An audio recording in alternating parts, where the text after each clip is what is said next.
नमस्कार दोस्तों, मैं रोहित प्रसाद आपके अपने YouTube channel CPI education point पे आपका स्वागत करता हूं।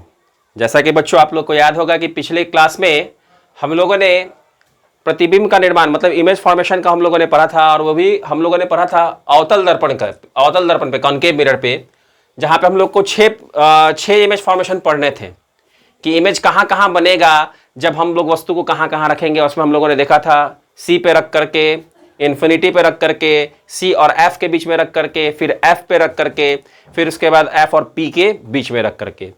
और यहाँ पे आज हम लोग कन्वेक्स मिरर के ऊपर इमेज फॉर्मेशन पढ़ेंगे।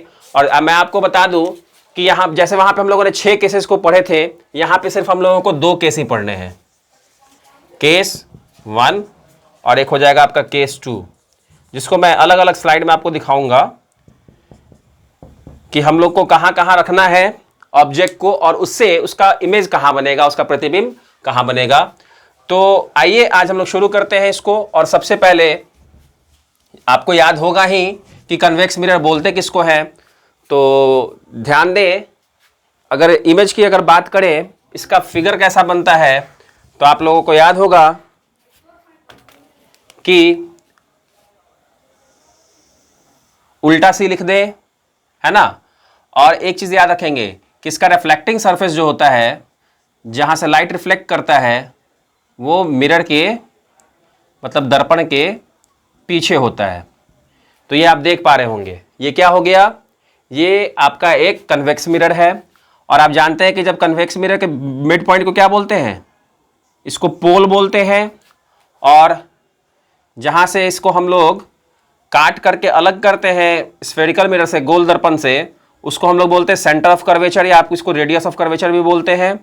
और वो लाइन जो सेंटर ऑफ कर्वेचर और पोल को मिलाते हुए आगे बढ़ती है, उसको क्या बोलते हैं, उसको हम लोग बोलते हैं प्रिंसिपल एक्सिस बोलते हैं, है ना। और आपको याद होगा सेंटर ऑफ कर्वेचर और पोल के बीच में जो मिड पॉइंट होता है, इसको हम लोग फोकस बोलते हैं, है ना। और आपको यह भी याद होगा कि फोकस से लेकर के पोल के बीच की दूरी को हम क्या बोलते हैं, फोकल लेंथ बोलते हैं। तो ये बच्चा बहुत ही आसान है ना। लेकिन अब एक चीज ध्यान देंगे, यहां पे ये सब किसके लिए था, कॉन्केव मिरर के लिए था, है ना। कन्वेक्स मिरर में ये सारी चीजें बदल जाएंगी। कैसे बदलेंगी मैं आपको बता देता हूं। थोड़ा सा पहले फिगर को थोड़ा सा हम सुधार लेते हैं ताकि वो आपको आसानी से समझ में आ जाए।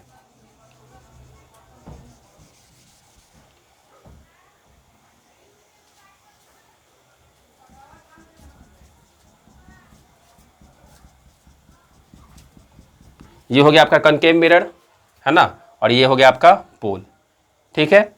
लेकिन वही अगर हम बात करेंगे जब कन्वेक्स मिरर की, अगर हम उत्तल दर्पण की बात करेंगे, तो उसमें आप देखेंगे कि जो उत्तल दर्पण में जो आपका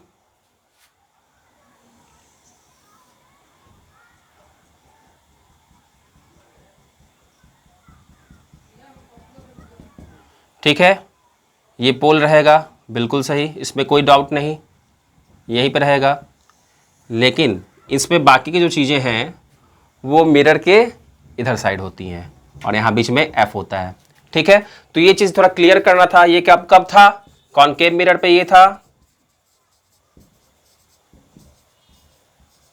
और ये आपका कन्वेक्स मिरर की स्थिति है ना।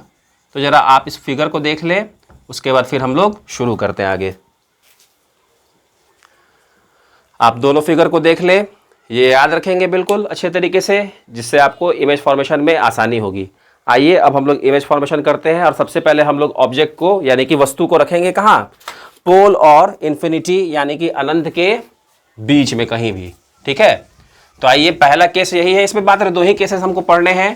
जिसमें पहला केस क्या हो गया, जब वस्तु हमारा कहाँ रहेगा, पोल, ध्रुव और अनंत के बीच में कहीं भी होगा, तो उससे इमेज कहां बनेगा। और दूसरा, जब अनंत पे वस्तु रहेगा तो उसका इमेज कहां बनेगा। मतलब अगर पोल और इंफिनिटी के बीच में होगा, केस नंबर 1, है ना, केस 1, व्हेन ऑब्जेक्ट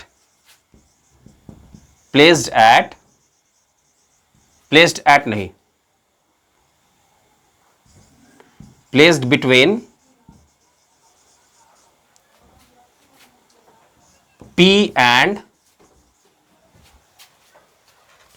इंफिनिटी। जब हमारा वस्तु ध्रुव और अनंत के बीच में होगा तो उससे उसका इमेज कहां बनेगा, आइए हम लोग उसको देख लेते हैं। चले आए, सबसे पहले तक प्यारा सा सुंदर सा आपको एक कन्वेक्स मिरर यानी कि उत्तल दर्पण बना लेना है। तो आइए हम बना लेते हैं, ठीक है। और हमेशा याद रखेंगे इसका जो रिफ्लेक्टिंग सरफेस होता है ये मिरर के फ्रंट में ही पीछे होता है, ठीक है। अब आइए, ये हो गया इसका मिड पॉइंट, यहां पे ले लें आप सेंटर ऑफ कर्वेचर, ये हो गया आपका पोल, और इसके बीच में क्या होता है आपका फोकस। अब मैंने आपसे बोला कि इन्फिनिटी और पोल के बीच पे कहीं भी आप वस्तु को रख लें, यानी कि अनंत मान लें कि आपने वस्तु को यहाँ पे रखा और इसको आपने डिनोट कर दिया ए बी से। अब आए फिगर देखें, समझे इसको, बहुत ही मज़ेदार है और बहुत ही आसानी से ये बनता भी है ना। कोई रॉकेट साइंस नहीं है, बहुत ही आसानी से सारे इमेज बनेंगे, ठीक है। देखें, पहला कंडीशन में सबसे पहले जानते ही होंगे, रूल याद करें, जो इमेज फॉर्मेशन का रूल मैंने आपको बताया था कि जो भी रे ऑफ लाइट है ना, जो प्रिंसिपल एक्सिस के पैरेलल जाता है, रिफ्लेक्शन के बाद क्या होता है, वो फोकस से होकर गुजरता है, याद रखेंगे। लेकिन यहाँ पे देखिए इसका रिफ्लेक्टिंग सरफेस तो यहीं पे है, तो ये क्या किया, यहीं से लाइट वेव को, ये सॉरी रे ऑफ लाइट को यहाँ से ये रिफ्लेक्ट कर देगा, ठीक है। और एक ध्यान देने वाली बात और है कि अगर कोई रे ऑफ लाइट पोल से होकर गुजरता है मिरर के, चाहे वो कनकेव मिरर हो या फिर कन्वेक्स मिरर है, उसके अगर पोल से होकर गुजरता है, मतलब पोल पे जाता है, जाके वहाँ पर टकराता है, तो उसके बाद उसी एंगल से वो वहाँ से वापस निकल जाता है कि जिस एंगल से वो जाता है, ठीक है। ये आप एक इसको भी याद रखेंगे, ये बहुत ही ज़रूरी टर्म है, इसको आप लोग हमेशा याद रखेंगे। तो इसको अगर आप देखें यहाँ पे इमेज में क्या हो रहा है, आप देख पा रहे होंगे कि इमेज में क्या हो रहा है कि यहाँ पे एक रे ऑफ लाइट है जो parallel to the principal axis गया है और रिफ्रैक्ट होकर वहाँ उधर निकल गया है, और दूसरा हमने पोल से इसको पास कराया है, और पोल से पास कराने के बाद ये देखिए जिस एंगल से यहाँ पे पोल पे गया है उसी एंगल से ये पोल से वापस आ गया है। तो अब आप इसको यहाँ पे थोड़ा सा बढ़ाना शुरू करें, इस रे ऑफ यहाँ से इसको, और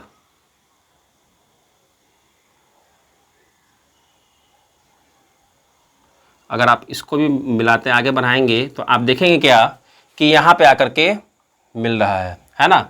और इमेज देखें तो कैसा बन रहा है, यहाँ पे ये ए डैश बी डैश, देखें यहाँ पे आपको दिख रहा होगा कि इमेज कैसा बना, बहुत ही हाईली डिमिनिश्ड बना, बहुत ही छोटा बना, है ना। जब ऑब्जेक्ट देखे, ऑब्जेक्ट कितना बड़ा है, ए बी हमने इतना बड़ा रखा है, और इसका इमेज देखे यहाँ पे बन रहा है ए डैश बी डैश। तो इससे फिर हम लोग को वहाँ पे कैरेक्टरिस्टिक भी तो लिखने हैं,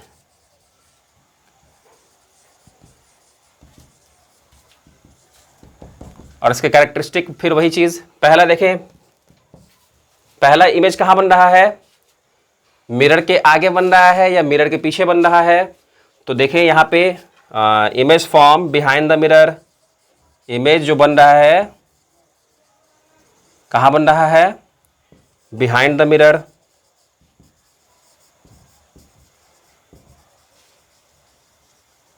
ठीक है। दूसरा, अब याद रखेंगे, चले रियल और वर्चुअल इमेज का आज कॉन्सेप्ट थोड़ा सा और आपको क्लियर कर देता हूँ।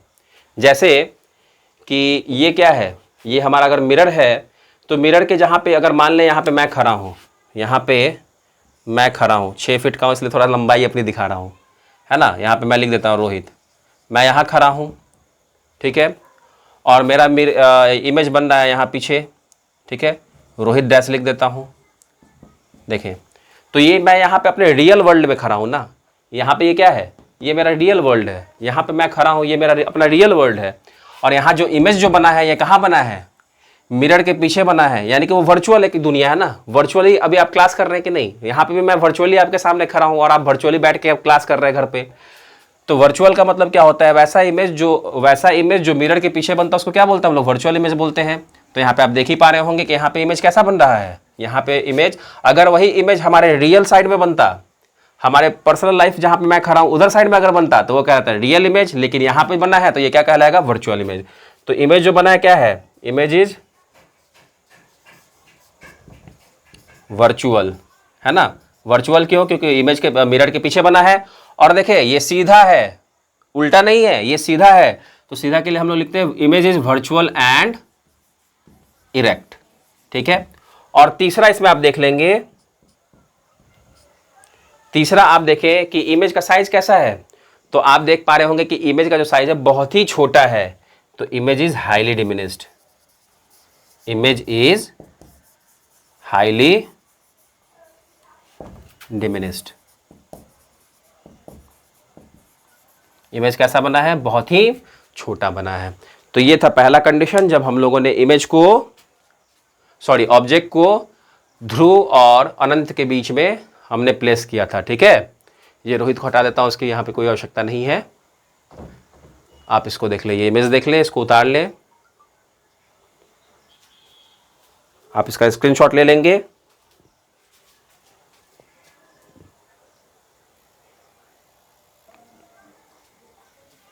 अब ये देखें, ये आपका दूसरा केस है जब हमको वस्तु को अनंत पर रखनी हो, जब वस्तु अनंत पर रखी हो, या when object placed at infinity.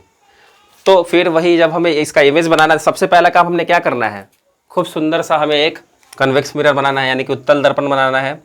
आइए इसको हम बना लेते हैं पहले।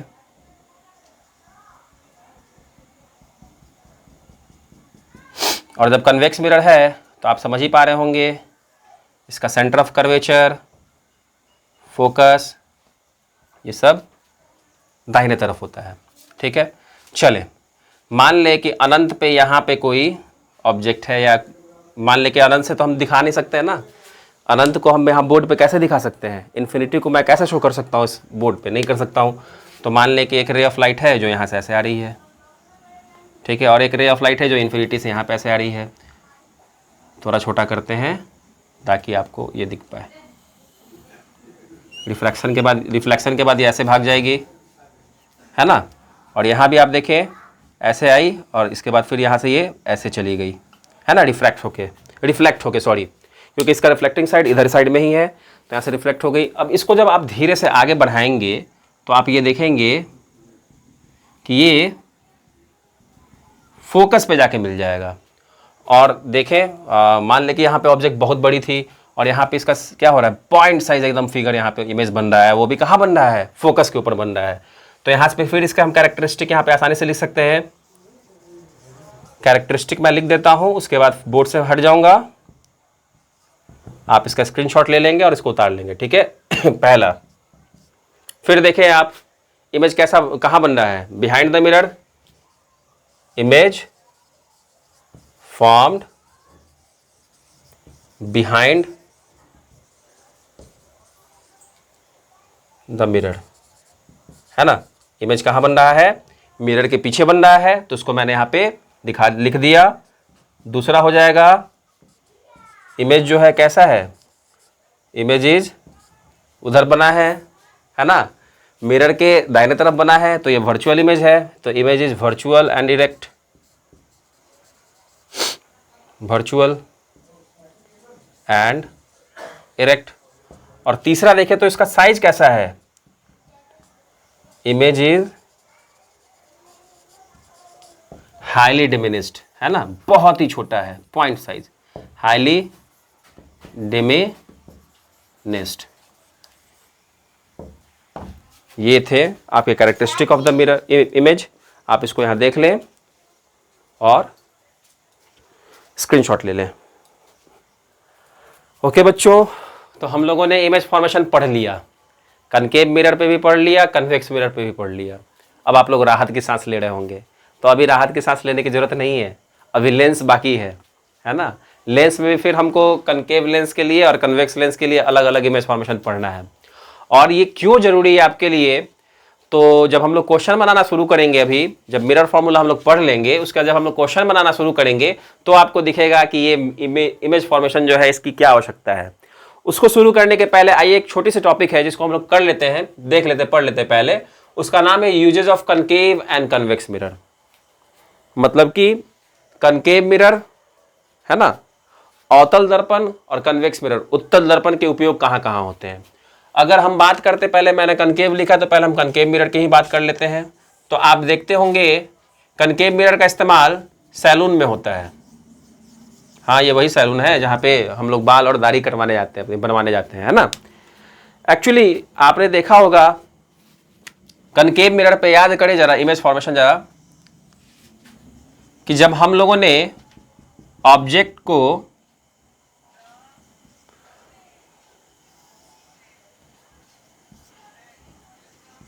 फोकस और पोल के बीच में रखा था, तो ये देखिए आपको याद होगा ही कि जब कभी कोई line parallel to the principal axis होता है, रिफ्लेक्शन के बाद कहाँ से आके भागता है, ये मिलता है, ये फोकस होके गुजरता है। और दूसरा चूंकि यहाँ पे अब जगह बच नहीं रहा है, इसलिए सेंटर ऑफ कर्वेचर से हम मिलाएंगे, इसको ले जाएंगे, और ये देखिए ये इधर की तरफ ऐसे भागता चला गया। इट मीन्स कि ये रे ऑफ लाइट तो कभी मिलेगा नहीं आपस में, कभी नहीं मिल सकता। तो यहाँ पे क्या है कि इसको जब आप बाहर इधर बढ़ाएंगे तो आप देखेंगे क्या कि इमेज यहाँ बन रहा है, और देखें तो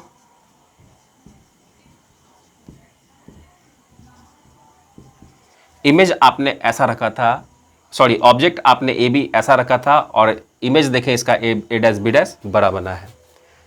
अब इसी के कारण क्या होता है कि सैलून में हम लोग इस मिरर को ऐसे लगाते हैं कि कस्टमर को जो बार्बर होते हैं, फोकस और उस मिरर के फोकस और पोल के बीचों बीच वो चेयर को ऐसे प्लेस करते हैं, ताकि जो हम लोग का चेहरा जो होता है, उस चेहरा का एक बड़ा इमेज हमको उस मिरर में दिखे, ताकि उससे क्या हो कि जो भी छोटी से छोटी दाढ़ी भी अगर है तो उसको भी वो आसानी से क्लीन कर दें। इसके अलावा आप देखते होंगे कि जब डेंटिस्ट के पास हम जाते हैं तो डेंटिस्ट के हेड पे भी एक मिरर होता है। वो मिरर क्या होता है, ये कनकेव मिरर ही होता है ना, जिसके इस्तेमाल से डेंटिस्ट हमारे मुंह के अंदर के दांत का एक बड़ा सा इमेज वो उस मिरर पे देख पाते हैं। ठीक है, तो ये था आपके कनकेव मिरर का इस्तेमाल। ठीक है, इसके अलावा जो आप देखते हैं हेडलाइट, गाड़ी का हेडलाइट हो गया, बाइक का, कार का, बस का, उन सब के अंदर भी कनकेव मिरर का इस्तेमाल किया जाता है। ठीक है, और हम अब आते हैं कन्वेक्स मिरर के इस्तेमाल पे। सेकंड नंबर पे कन्वेक्स मिरर है, तो इसका मात्र एक ही इस्तेमाल है, और आप इसका देखते भी होंगे, इसका भी इस्तेमाल गाड़ी में ही होता है। ये जो रियर व्यू मिरर होता है, जो पीछे के लिए दर्पण जो हम लोग देखते हैं, चूंकि आपने अभी थोड़ी देर देखा है, पहले देखा है कि इन्फिनिटी से भी आने वाले एरिया को वो बहुत ही छोटा करके बना करके उसका इमेज दिखाता है। इससे क्या होता है कि बड़ा से बड़े एरिया को इमेज को वो क्या करता है, छोटे से स्क्रीन पे हमको, मतलब मिरर पे ही हमको दिख जाता है, जिससे क्या होता है कि एक्सीडेंट होने से बच जाता है।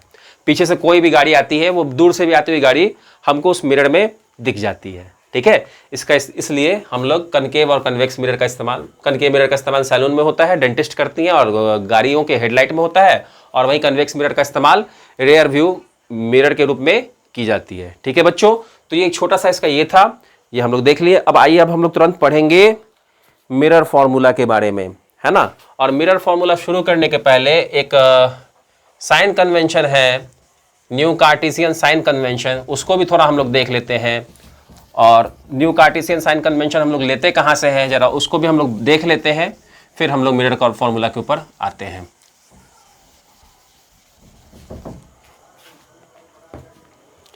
देखें,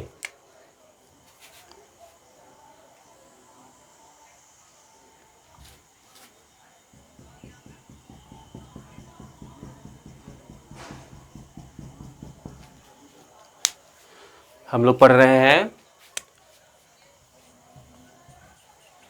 न्यू कार्टेशियन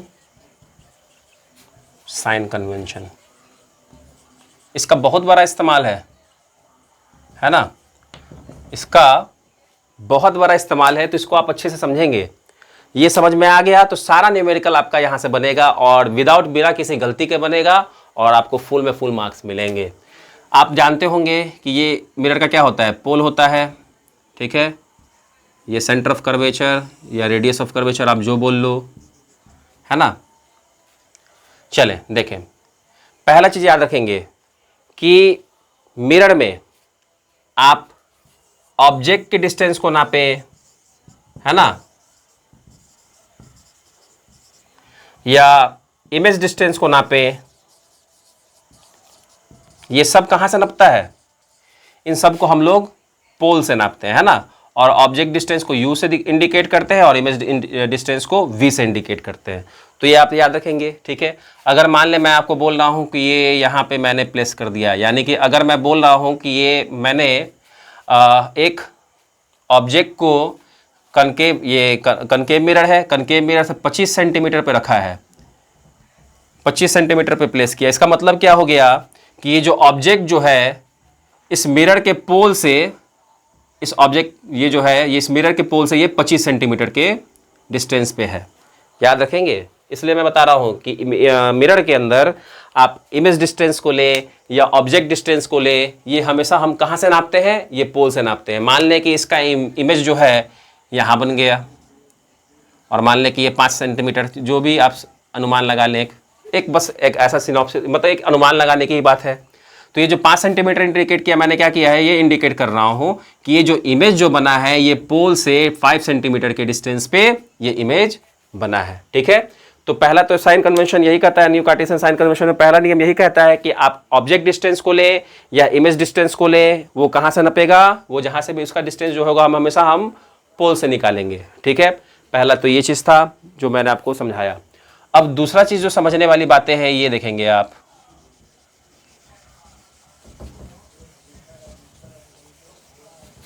देखें, थोड़ा सा नंबर लाइन को हम लोग ज़रा मैथ भी देख लेते हैं, है ना। वैसे भी कहा जाता है physics is the king of science and mathematics is the queen of science, है ना। फिजिक्स जो होता है वो विज्ञान का राजा है, और वहीं जो मैथमेटिक्स जो है वो विज्ञान की रानी। और राजा रानी के बिना पढ़ाई, मतलब राजा रानी के बिना प्रजा क्या कर सकता है ना। तो इनके बिना कोई भी पढ़ाई, जो आप जो भी सब्जेक्ट पढ़ते हैं वो बेकार है। तो अगर इसमें आप मन लगाते हैं तो बहुत ही अच्छा होगा, मज़ा भी आएगा। मैं नंबर लाइन क्यों बता रहा हूँ, ये देखें। हम लोगों ने बचपन से ही पढ़ा है कि जीरो के अगर हम राइट साइड में बढ़ते हैं, जीरो से अगर नंबर लाइन में हम राइट साइड की ओर बढ़ते हैं तो वो सारा वैल्यू क्या होता है? पॉजिटिव में होता है। और जैसे ही हम लोग जीरो से लेफ्ट साइड की तरफ बढ़ते हैं, है ना, कहाँ बढ़ते हैं? लेफ्ट साइड की तरफ बढ़ते हैं, तो सारा वैल्यू क्या होता है? निगेटिव होता है। और वहीं पे आप देख रहे हो कि जीरो के बाद -1, -2, -3, -4 मैंने इंडिकेट किया भी है। ठीक उसी तरीके से यहाँ पे भी आप देखेंगे कि पोल से ही हमको सारी दुनिया नापनी है, ठीक है, पहला चीज़। तो मिरर के अगर लेफ्ट साइड में आप इमेज रखो, ऑब्जेक्ट रखो, या अगर इमेज में लेफ्ट साइड में ही बन रहा है, ठीक है, तो वो हमेशा क्या होगा? निगेटिव होगा, ठीक है। और मिरर के इधर साइड में, राइट साइड में क्या होगा? हमेशा जो भी चीज़ आए वो क्या होगा? पॉजिटिव होगा, ठीक है, पहला चीज़, ठीक है। अब इसके बाद देखें, इमेज तो ऐसा नहीं है कि इमेज केवल इधर ही बनता है, इमेज तो इधर भी बनता है। जब रियल साइड में बनता है तो वो इन्वर्टेड हो जाता है, टेढ़ा बनता है। तो यहाँ पे आप देखें, जब इन्वर्टेड बनेगा इमेज, जब इमेज इन्वर्टेड बनेगा, है ना, तो ये भी क्या हो जाएगा? कंसीडर करेंगे हम निगेटिव के रूप में। जैसे कि आप नंबर लाइन में, ग्राफ में अगर आप देखते होंगे, अभी आप लोगों ने ग्राफ पढ़ा होगा, तो ये होता है एक्स एक्सिस और ये एक्स डैश एक्सिस, ये होता है आपका वाई एक्सिस और ये होता है आपका Y dash axis. X axis क्या होता है? पॉजिटिव होता है, और इधर वाई एक्सिस क्या होता है? पॉजिटिव होता है। एक्स डैश नेगेटिव होता है और ये वाई डैश भी नेगेटिव होता है। तो ये देखिए वाई डैश की तरफ बन रहा है, तो ये भी क्या हो गया? नेगेटिव। देखो मैथमेटिक्स को यहाँ घुसा लो, एकदम आपका कॉन्सेप्ट क्लियर हो जाएगा और आसानी से बन जाएगा। तभी तो मैं कह रहा हूँ कि mathematics is the queen of science. तो ये देखो, तो ये इमेज जो है ये वाई डैश एक्सिस में बन रहा है, तो इसलिए इसका वैल्यू क्या हो जाएगा? निगेटिव हो जाएगा, है ना। और यहाँ पे ऑब्जेक्ट को मैंने दिखा रहा हूँ, अगर हम ऑब्जेक्ट की बात करें, यहाँ इसकी ए बी की बात करें अगर, तो ये ए बी क्या हो जाएगा? ये पॉजिटिव हो जाएगा। क्यों होगा? क्यों होगा? क्योंकि ये वाई एक्सिस में है। लेकिन अगर मैं बात करूं ऑब्जेक्ट डिस्टेंस की, ऑब्जेक्ट डिस्टेंस की अगर मैं बात करूं तो वो बात करेंगे हम लोग पोल से, और पोल से अगर ऑब्जेक्ट डिस्टेंस की बात करेंगे तो वो क्या हो जाएगा? यहाँ पे निगेटिव हो जाएगा।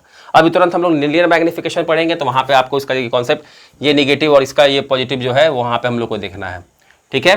तो ये था न्यू कार्टेशियन साइन कन्वेंशन, जो मुझे लगता है कि आप लोग इसको अच्छे से समझ पाए होंगे। तो आइए अब हम लोग थोड़ा सा मिरर फॉर्मूला देख लेते हैं, ठीक है बेटा, बहुत ही ज़रूरी है हमारे लिए। और उसके बाद हम लोग एक आज लास्ट टॉपिक देखेंगे और एक दो क्वेश्चन कोशिश करेंगे कि बन जाए, और क्वेश्चन बनाने के बाद फिर हम लोग आज के क्लास को यहीं पे एंड करेंगे, ठीक है। तो देखें मिरर फॉर्मूला,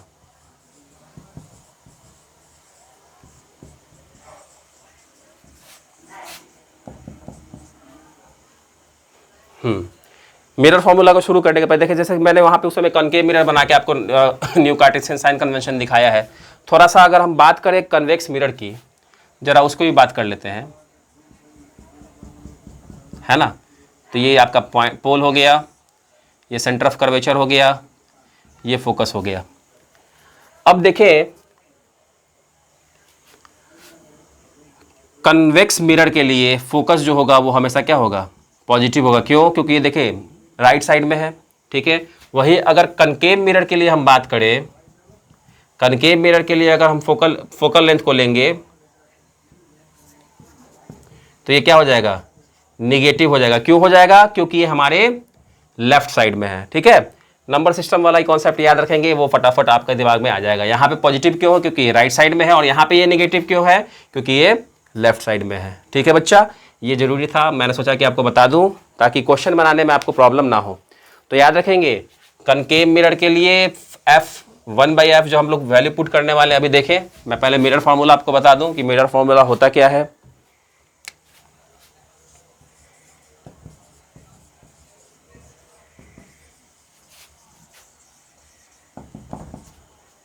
ये देखिए मिरर फॉर्मूला बोलता है कि ये जो हमारा फोकल लेंथ जो है 1/f जो है वो हमेशा 1/v प्लस 1/u के बराबर होता है, ठीक है। मिरर फॉर्मूला क्या कहता है कि ये जो हमारा 1/f जो है वो हमेशा 1/v प्लस 1/u के बराबर होता है, ठीक है। यहाँ पे 1/f क्या हो गया, 1/f जो है ये f जो है इंडिकेट कर रही है f is equal to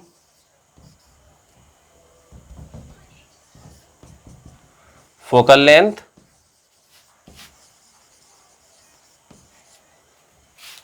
v is equal to image distance, और इमेज डिस्टेंस है तो इसको हम कहां से मेजर करेंगे, तो इसको हम लोग मेजर करेंगे पोल से, और ये u हो गया ऑब्जेक्ट डिस्टेंस। और फिर ये ऑब्जेक्ट डिस्टेंस है तो इसको हम लोग मेजर कहां से करेंगे, तो इसका भी मेजरमेंट हम लोग कहां से करेंगे, पोल से ही करेंगे। और आप जानते ही हैं f और p इसके बीच की दूरी को क्या बोलते हैं, फोकल लेंथ बोलते हैं। इसी को हम लोग फोकल लेंथ बोलते हैं, यहाँ से यहाँ तक की दूरी को, और f फोकल लेंथ है, ठीक है। देखें यहाँ पे सब मेजरमेंट हमने कहाँ से किया है, पोल से ही किया है मिरर के, ठीक है। ये दिमाग में रखेंगे, ठीक है। तो ये हो गया आपका मिरर फॉर्मूला। आप इसको उतार ले कॉपी में, इसके बाद फिर हम लोग शुरू करेंगे लीनियर मैग्निफिकेशन। चले उतार ले आप इसे।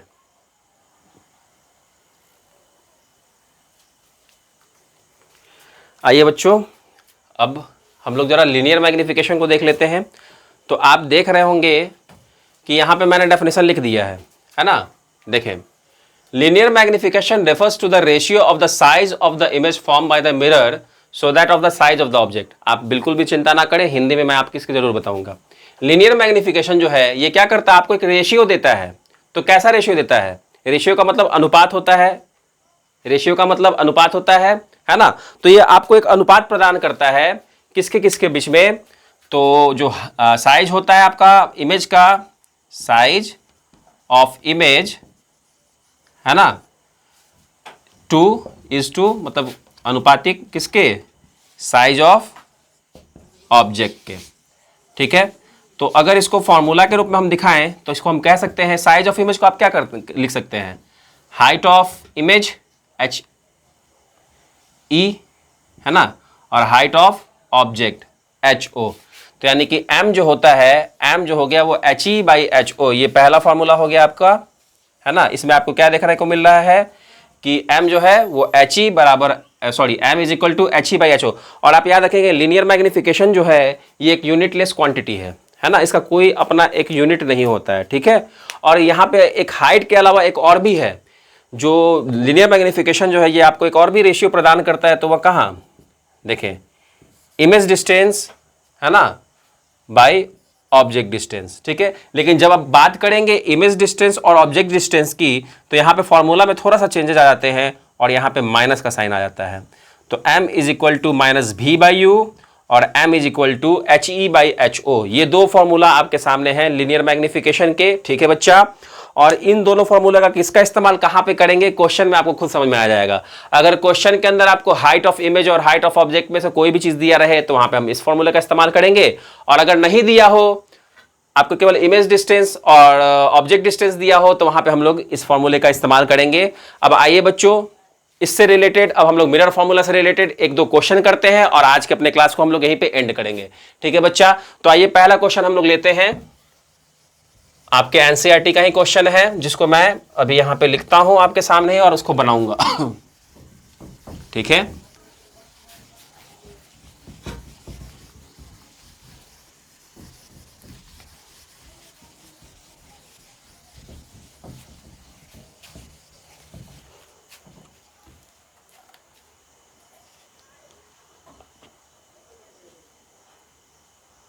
देखिए, एक क्वेश्चन आपके सामने दिया हुआ है कि एक कन्वेक्स मिरर है ना, कन्वेक्स मिरर का इस्तेमाल किया गया है। देखेंगे कनकेव और कन्वेक्स मिरर में थोड़ा सा डिफरेंस आएगा। न्यू कार्टेशियन साइन कन्वेंशन जब हम लोगों ने बताया था तो वहां पे मैंने आपको बताया था।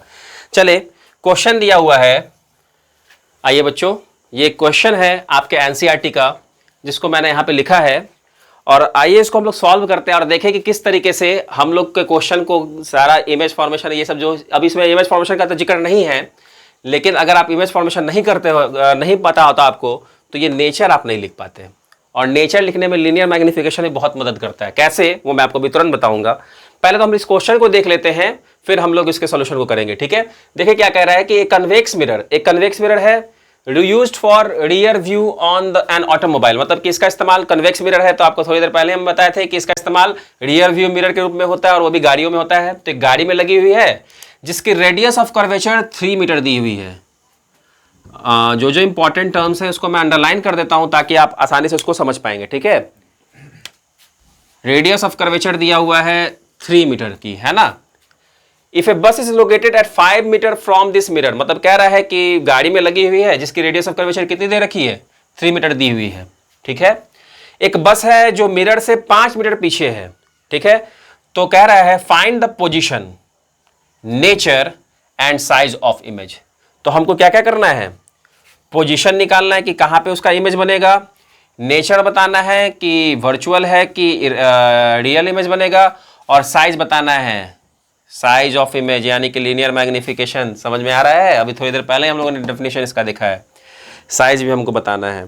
तो देखिए, कभी भी आप याद रखेंगे, जब भी हम न्यूमेरिकल सॉल्व करते हैं तो सबसे पहला सॉरी, सबसे पहला काम हम क्या करते हैं कि हम सबसे पहले गिवन लिख लेते हैं, ठीक है। तो आइए सबसे पहले गिवन क्या क्या है हम लोग उसको देख लेते हैं। तो देखें, पोजीशन यानी कि बोल रहा है कि इमेज कहां बनेगा, वो हमको देखना है। तो सबसे पहले देखिए आपके पास है क्या क्या। तो आपके पास रेडियस ऑफ कर्वेचर दिया हुआ है, गिवन आर दिया है, कितना दिया हुआ है, 3.0 मीटर। अब एक चीज देखें, रेडियस ऑफ कर्वेचर, और मिरर कौन सा हमारा है, कन्वेक्स मिरर है ना। अब आप रेडियस ऑफ कर्वेचर बोलो या सेंटर ऑफ कर्वेचर बोलो, दोनों एक इक्वल चीज है। और कन्वेक्स मिरर में ये कहां बनता है, मिरर के दाहिने तरफ बनता है, तो इसलिए ये क्या हो जाएगा, +3 मीटर, है ना। तो प्लस इंडिकेट करने की जरूरत हमें नहीं है, ठीक है। इमेज जो है, रेडियस ऑफ कर्वेचर क्या हो गया, 3 मीटर हो गया।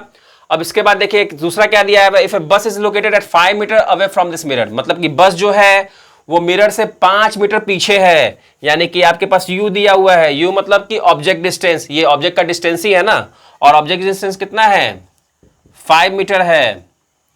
अब देखें, याद करें तो ये कहां पे है, ऑब्जेक्ट को हम कहां रखते हैं कन्वेक्स मिरर में, तो हम लोग लेफ्ट साइड में रखते हैं। तो ये क्या हो जाएगा, -5.0 मीटर हो जाएगा। क्यों होगा, क्योंकि अभी थोड़ी देर पहले हम लोगों ने न्यू कार्टेशियन साइन कन्वेंशन में हम लोगों ने पढ़ा है कि अगर हम लोग ऑब्जेक्ट को लेफ्ट साइड में रखेंगे मिरर के, तो वो कैसा कंसिडर किया जाएगा, वो नेगेटिव वैल्यू उसका कंसिडर किया जाएगा। और यहाँ पे आर जो है वो पॉजिटिव वैल्यू कंसिडर किया जा रहा है। और कह रहा है V आपको निकालना है और M आपको निकालना है। ठीक है, हमें ये दो चीजें निकालनी है।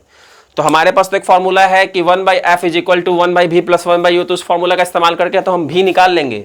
लेकिन प्रॉब्लम हमारे पास ये है कि वो फॉर्मूला, मिरर फॉर्मूला कहता है 1/f is equal to 1/v plus 1/u।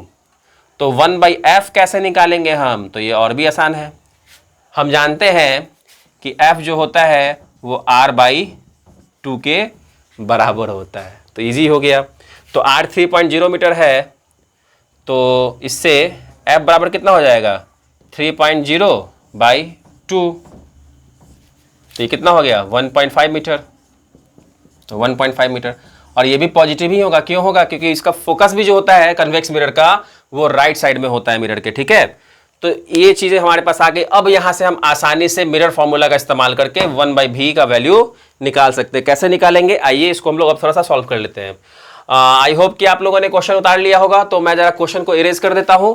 अच्छा, मैं सामने से हटी जाता हूं, आप इसका स्क्रीनशॉट ले लें, क्वेश्चन को उतार लेंगे, फिर सॉल्व करेंगे तो आपको और भी अच्छे तरीके से समझ में आएगा। आप इसका स्क्रीनशॉट ले लें। ठीक है, अब आए, मैं इसको थोड़ा सा इरेज कर देता हूं पहले आपके लिए।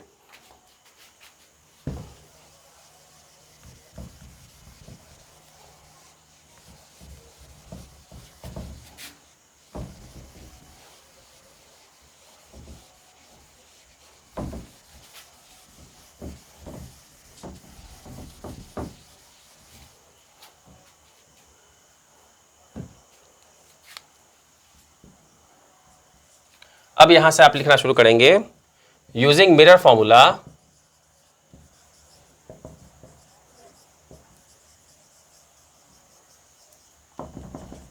और वो क्या होता है? 1/f is equal to 1/v plus 1/u। 1/f के आपके पास कितना है?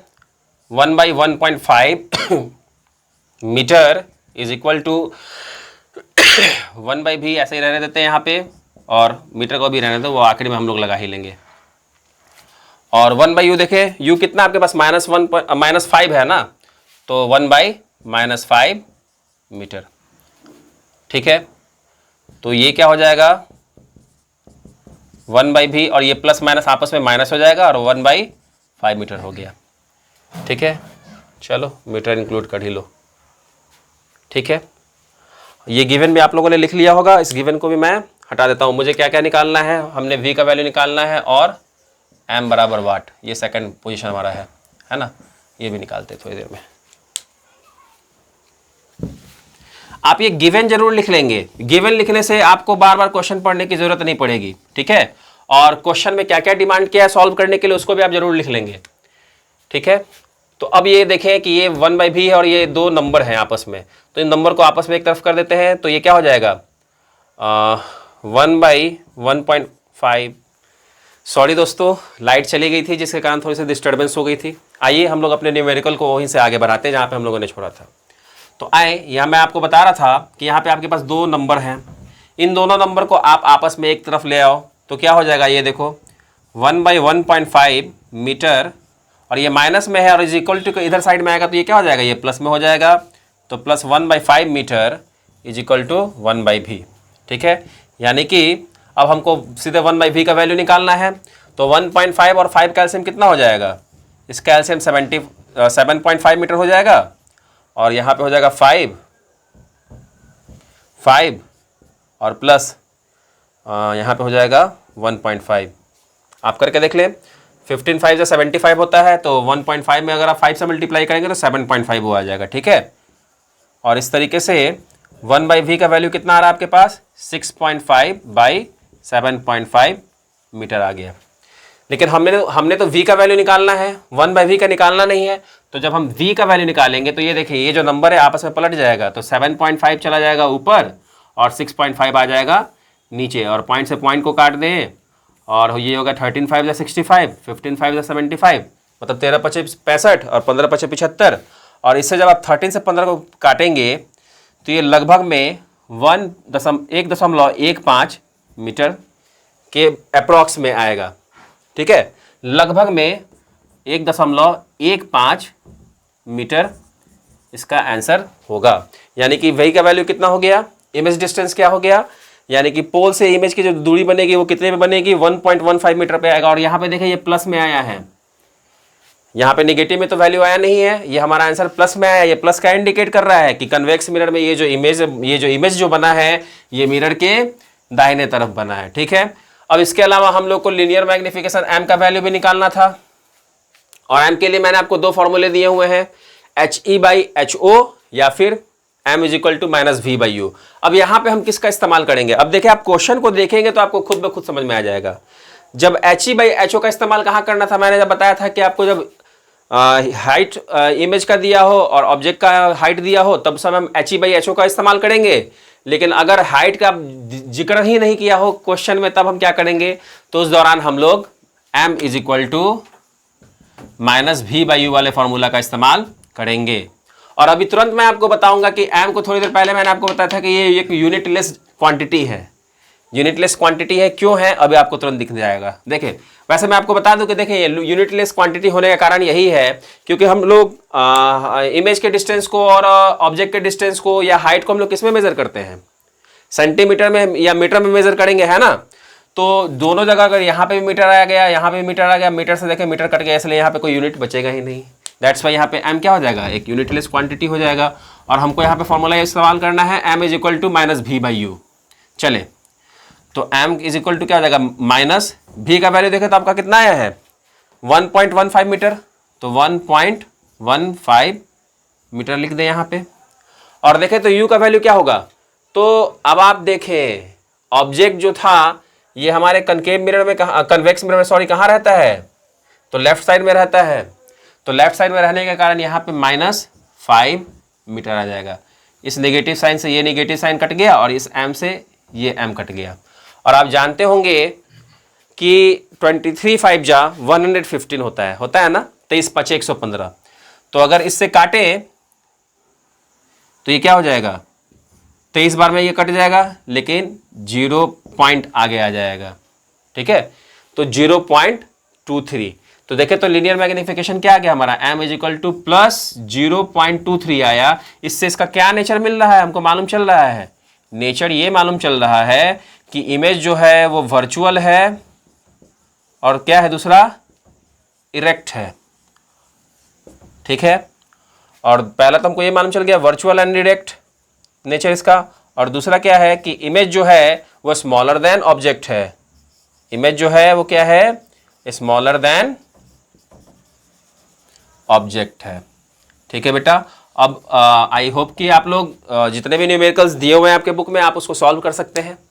और अगर कहीं आपको प्रॉब्लम आता है न्यूमेरिकल सॉल्व करने में तो आप क्या करेंगे कि आप उस क्वेश्चन को कमेंट में लिख देंगे, टाइप कर देंगे, और उन सारे क्वेश्चंस को मैं आप जिस दिन बोलेंगे मैं मतलब कि नेक्स्ट क्लास में या कभी भी उन क्वेश्चंस को मैं यहाँ पे सॉल्व करा दूंगा। ठीक है, आज के लिए इतना ही काफ़ी रहेगा। फिर हम लोग नेक्स्ट क्लास में जब आएंगे तो हम लोग रिफ्रैक्शन ऑफ लाइट वाले टॉपिक, नया टॉपिक एक शुरू करेंगे। ठीक है बच्चा, तो आज के क्लास में इतना ही था। अब फिर हम लोग नेक्स्ट क्लास में रिफ्रैक्शन ऑफ लाइट को कवर करेंगे। तब तक के लिए thank you and have a nice day.